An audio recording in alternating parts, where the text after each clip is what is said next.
Hello guys, welcome back to my mini blog. তো আজকে এখানে গোপুসোনার জন্মদিন উপলক্ষে আমি গোপুসোনাকে স্নান করাচ্ছি। তো এখানে আমি স্নানের সব কিছু নিয়ে আমি বসে গেলাম স্নান করানোর জন্য। একে একে করে নিয়মত ওনাকে স্নান করিয়ে দেব।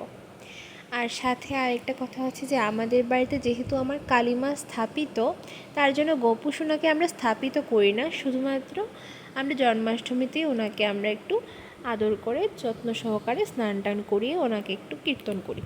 আর আজকে ভীষণ সুন্দর সন্ধ্যা কীর্তন হয়েছিল, বাট ভিডিও করার কেউ ছিল না, তার জন্য আমি একটু শেয়ার করতে পারিনি। ভীষণ মজা হয়েছিল সত্যি। তা এখানে আমার কালীমা দেখতেই পাচ্ছ, মাকেও আগে আমরা সবাইকে ভোগ একসাথে দিয়েছি, তারপর গোপুসোনাকে একটা বাল্যভোগ দিয়ে দিলাম দুপুরে।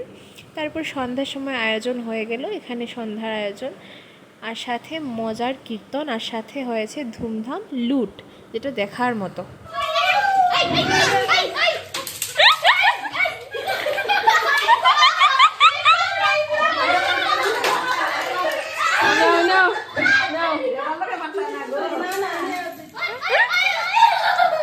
আর সারাদিন আমি উপোস ছিলাম, তার জন্য আমি আমার উপোসটা ভেঙে ফেললাম।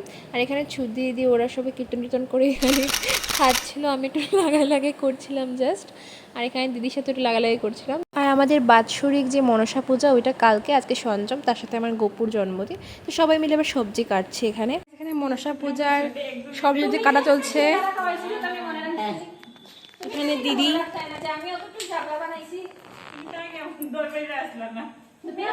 ভালোবাসা দেখাইও, আমি বাঁচিয়ে রাখবো তারা না আবার শাশুড়ি সেবা করতে হচ্ছে।